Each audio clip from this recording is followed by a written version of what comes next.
Hello, I'm David Dean, Pastures Officer with the Hunter Local Land Services. I'm on Turkle Dairy at the moment with Peter Beale, who's the agronomist based up at Taree. Today we're talking about winter-spring nitrogen management on kikuyu and ryegrass pastures based on the coastal dairy properties.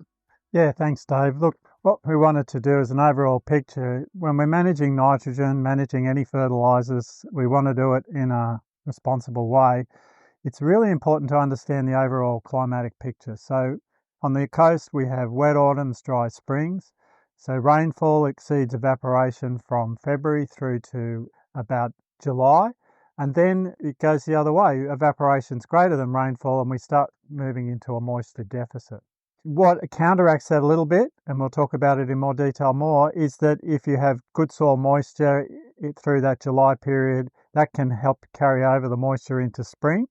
But traditionally we will go into quite a dry period from September into October, and pastures can actually end up just folding up and won't respond to nitrogen at that point. So as far as moisture goes, what is the moisture content that you need to apply that nitrogen in those dry periods in spring? Well, to get a good response, and we see this in irrigation trials, that you need to have over 50% of the profile full of moisture.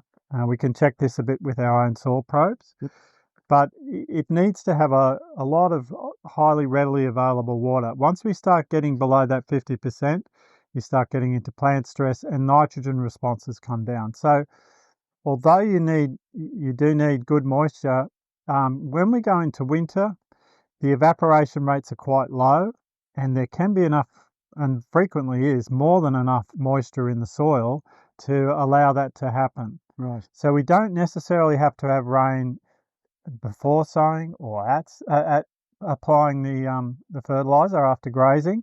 You can apply it, and provided there's good soil moisture, that the pasture will grow away from that.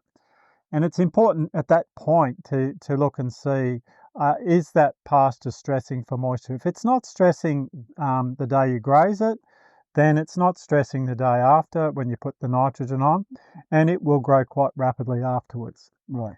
Now we've got to put that in the context of the winter spring. The challenge going into winter is that we're going into cooling periods, and we really want to get nitrogen rates up at their peak, because we're getting less and less feed each day. We're getting shorter days and growth slowing. So we want to resolve any nitrogen deficiency by applying good rates at that time, and certainly not missing out because you haven't had rain. The other things that you've got to consider going into winter is sowing time. There's a lot of evidence if we're sowing in March, April, early April, there'll be a lot more dry matter available for those cows during the winter, and we can't counteract that when you have a late sowing. We have had in the last few years just a real dip in temperature in May that slows everything up, and in those periods you really have to extend your grazing interval, wait so that you're not grazing it before the canopy cover, allowing that ryegrass to establish well. So there's some of the things to consider. There's also other nutrients. Do you need other nutrients?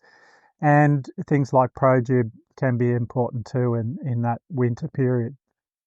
So the challenge of winter is to try and come into the winter with the best growth, address your nitrogen deficiencies, but be confident that that's the period when you've got good soil moisture. So keep applying every grazing if you can. And going into spring? Well, spring's a little bit different, and one of the challenges of spring is that we will get high growth rates, particularly in August, September. Yep. If we look at my trial results over 6 years, we see that all the winter growth is around about 40, and it can get up to 60 kilograms of dry matter per hectare. As we get into August, early September, we get growth rates of 80 to 120, or 100, sorry.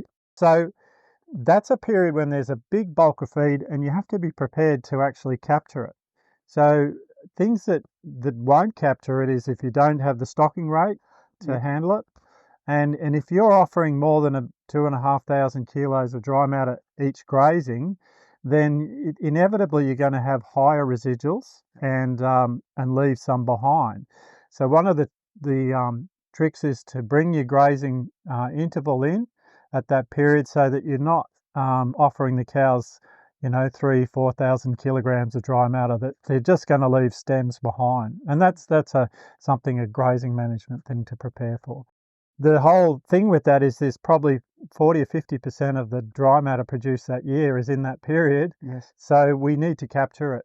And we also need not to avoid fertilising in July because it's been dry and miss out on that extra growth. So that's important. And one of the useful things that we can look at is the pasture probes or the soil moisture probes that are located at Jones Island, Cranback, down at Bulahdelah, out to Gloucester, and they'll be, in time they'll be right across the state. Yes. But those sort of probes can give us an indication that soil moisture is either high or low, and they can add to the confidence, should I fertilise, should I not? Now the next phase in the spring period is when we really do get into spring, from September onwards. On a dryland paddock, soil moisture starts to dry out. What we've had stored in that winter period is being used up, and we really get more and more dependent on rain, which we know is less than evaporation during that period. So that's a time when we're really making a decision. Do I lower my rates? And at some point, you might actually just stop fertilising, because the pastures are showing obvious moisture stress. There's no soil moisture. You're not going to get a response. So that's logically a time where you just say, no, I won't apply nitrogen until I get 50, 60 millimetres of rain. Yep. That if it's come in time and the ryegrass will recover, then yes, you can fertilise that. But that's just the nature of the coast, that we do get these dry springs, wet autumns, dry springs. So make the most of the wet autumn. Yep. And just anticipate those dry springs and be ready to bring in supplements or other things. But also just remember that early spring, capturing that growth is really critical.